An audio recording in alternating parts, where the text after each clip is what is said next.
Hey guys, sorry if I look like a bimbo. It's New Year's Eve today, and I have been drinking a lot of wine. That was a joke. But I've actually have been drinking this fake wine, this juice that's basically the same thing. That didn't work. So recently I've been diving into the harem genre as of late.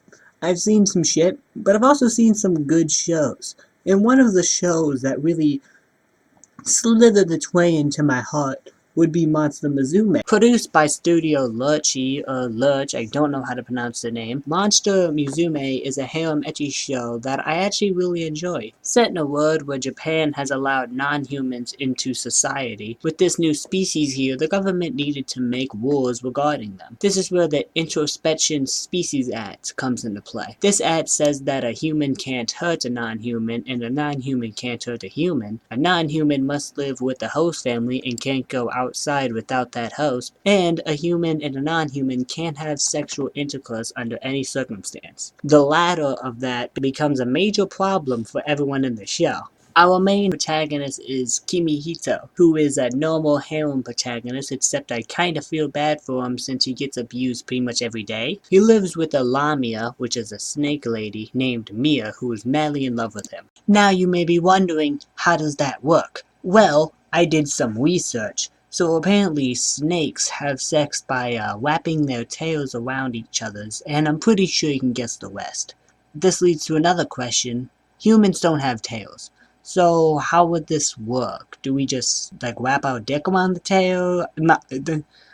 My best answer is don't question it. Mia ends up getting some competition, however, once Kimihito ends up getting a bird, a slime, a centaur, a mermaid, and a fucking spider, who all end up living with him. This happens because Smith, who is essentially the leader of the cultural exchange, she pretty much tells where the monsters are gonna go, keeps on giving him more and more non-humans because, oh, he's such a good caretaker. Mia is the main girl, and I have to say best girl as well. I'm not proud I called a snake the best girl of a show. Just take your word and slither away with it. She will constantly refer to the MC as Darling, which is what I'm calling him from now on. Which, might I add, she did the Darling thing 3 years before it was popular. So, 02, you're unoriginal. She isn't exactly a good housewife, and well, she does end up suffocating Darling a lot with her tail. Oh yeah, and she's a part of one of the greatest first scenes of an anime I have ever seen in my life. When your show's first scene is a guy stroking a snake's tail, we're gonna be in for a weird time. Or I'm just having an amazing Friday. Harpy is a bird, more specifically a harpy.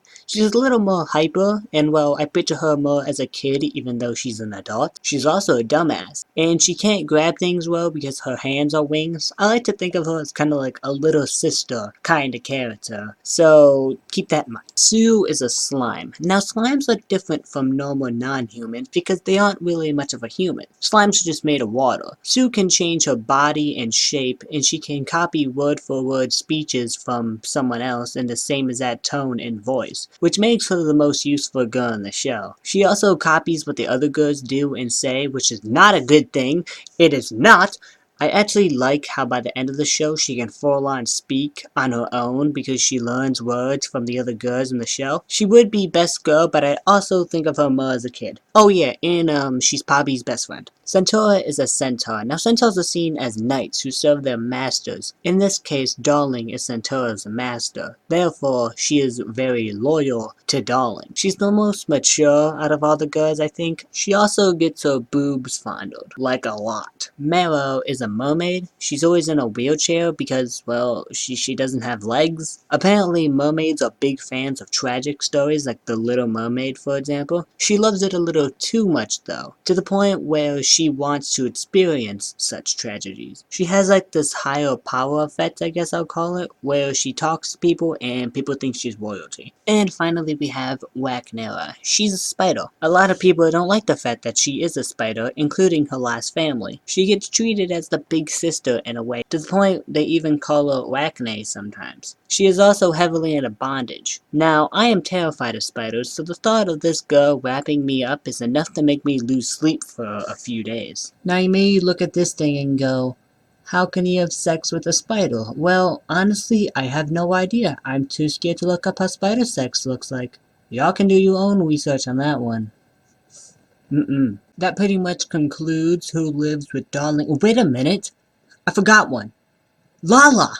Lala is a Doulahan, which are essentially headless horsemen because the show couldn't get any weirder. She doesn't do much because she only appears in the last 2 episodes. Alright, now that is the end of all the girls that live with Darling. So about halfway through the series, Smith announces that non-humans and humans can get married. Every girl in the house wants to marry Darling. Besides that, there ain't much of a story. That's the entire story. 6 months ago, one guy made the antics ensue. So I don't need to talk about a story. So I can talk about what I like about it. I do think they pull out the idea of monster girls pretty well. Each girl has their own personality with their own features. If you took away the monster aspect and just made it a normal harem, then it would just lose that weird charm, I guess. The personalities of each girl are a typical harem. I guess they do every character right, and the monster is a refreshing look for these characters, for sure. A bit of a minor point, but I also love the mangas as well. They are Smith's like crime-fighting group, I guess, that take out bad non-humans. They are a zombie, an ogre, a cyclops, and a shapeshifter. They get a few episodes dedicated to them, and they are pretty cool. I wouldn't mind seeing a side story with them. Also, if I had to pick a best girl out of these mangas, I'd probably pick the Cyclops. I have a soft spot for shy characters, and she only has one eye and she gets bullied for it, and that makes me feel bad. I feel like it's time to talk about the main appeal of Musume, which is the fan comedy.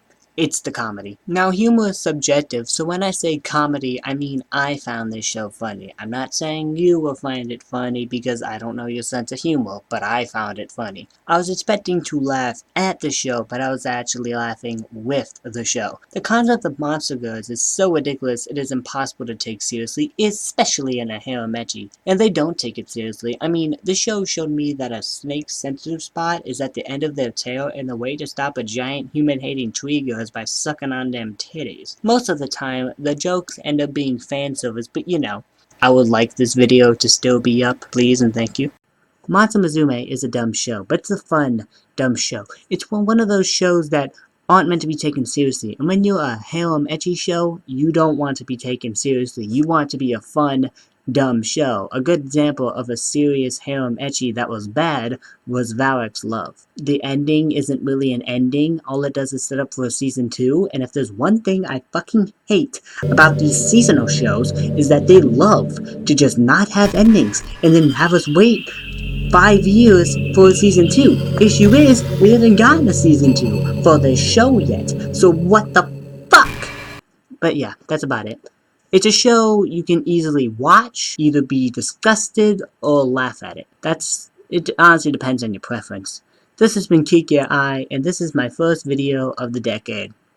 Thanks for watching. My first ever fucking video of the decade is fucking Monster Girls?